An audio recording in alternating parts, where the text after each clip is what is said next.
বড়োলেণ্ড শহীদ দিৱস কেন্দ্ৰীয়ভাৱে উদযাপন কৰিছে বাক্সা জিলাৰ গুৰেশ্বৰ আৰু গুৰেশ্বৰত কেন্দ্ৰীয়ভাৱে আজি নিখিল বড়ো ছাত্ৰ সন্থাই বড়োলেণ্ড শহীদ দিৱস পালন কৰিছে আৰু মোৰ সহযোগীয়ে দৃশ্য দেখাব। ইতিমধ্যে অসমৰ বিভিন্ন স্থানৰ পৰা যি বড়ো লোকসকল আছে, বড়ো সম্প্ৰদায়ৰ লোকসকল, তেওঁলোকে এই যি অনুষ্ঠানত অংশগ্ৰহণ কৰিছে আৰু পোনপটীয়াভাৱে যি নিখিল বড়ো ছাত্ৰ সন্থাৰ বিষয়ববীয়া আছে, মই আপোনাৰ পৰা জানিব বিচাৰিম পোনপটীয়াভাৱে কি ক'ব। নিখিল বড়ো ছাত্ৰ সন্থাই বিভিন্ন ধৰণে বিভিন্ন সময়ত আন্দোলন কৰি আহিছে আৰু বীৰ শ্বহীদ কেইবাজনো শ্বহীদ হৈছে।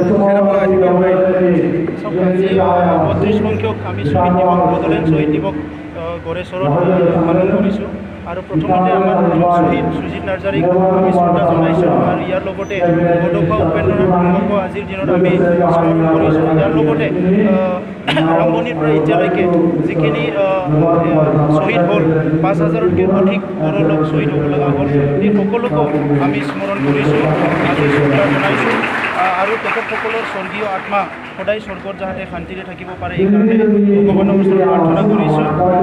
কথাটো ইতিমধ্যে সকলোৱে জানে যে বড়োলেণ্ড আন্দোলন 50 বছৰ হৈ গ'ল, যে বড়োলেণ্ড বিচাৰি পেলাই বড়োসকলে সংগ্ৰাম কৰি আছে আৰু আজিলৈকে বড়োলেণ্ড সৃষ্টি হোৱা নাই। ইয়াৰ বিকল্প হিচাপে BSC সৃষ্টি হ'ল, BTC সৃষ্টি হ'ল, কিন্তু আজিলৈকে আমাৰ আকাংক্ষা পূৰণ কৰিবলৈ পৰা নাই। তো সেইকাৰণে আমাৰ সংগ্ৰাম চলি আছে। আমি যোৱা সময়ত গণতান্ত্ৰিক গণ আন্দোলনৰ দ্বাৰা চৰকাৰক সকীয়াই দিছোঁ, বাৰবাৰ দাবী জনাইছোঁ যে অতি শীঘ্ৰে বড়োলেণ্ড সমস্যা সমাধান কৰিব লাগে। আনপিনেদি NDPও আজি NDP প্ৰগ্ৰেছিভ আৰু NDP দুইটা গোটও আজি চৰকাৰৰ লগত আলোচনাৰ মেজলৈ আহিছে, শান্তি আলোচনা চলি আছে।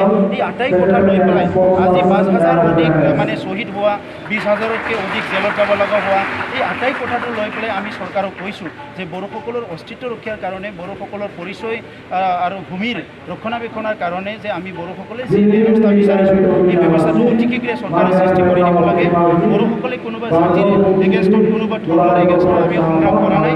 আমি নিজক প্ৰতিষ্ঠা কৰাৰ কাৰণে, নিজৰ ৰক্ষণাবেক্ষণৰ কাৰণে সংগ্ৰাম কৰা হৈছে। গতিকে এই সংগ্ৰামটো ইতিমধ্যে স্বীকৃতি দিয়া হৈছে। যেতিয়া নেকি আপোনাৰ BSC সৃষ্টি হ'ল, BTC সৃষ্টি হ'ল, তেতিয়া এই সংগ্ৰামটো স্বীকৃতি দিয়া হৈছে।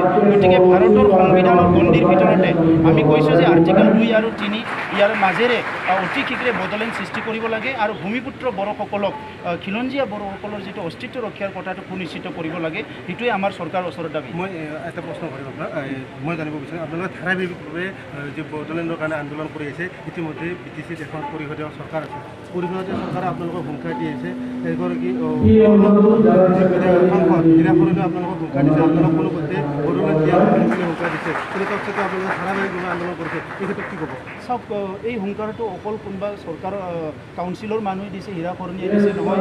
যেতিয়াৰ পৰা সংগ্ৰাম আৰম্ভ হৈছে সেই সময়ৰ পৰাই বড়োলেণ্ড বিৰোধী এটা চক্ৰ এটা আছে, বড়োলেণ্ড বিৰোধী কৰি এটা শক্তিশালী শক্তি ইয়াত কাম কৰি আছে। কিন্তু আজিলৈকে 5000 শ্বহীদ হৈ যোৱাৰ পিছতো বড়োসকলে সেও মানা নাই, কোনোদিন স্তব্ধ হোৱা নাই। কাৰণ বড়োসকলৰ এইটো জন্মগত অধিকাৰ, ভাৰতৰ নাগৰিক হিচাপে এইটো আমাৰ সাংবিধানিক অধিকাৰ।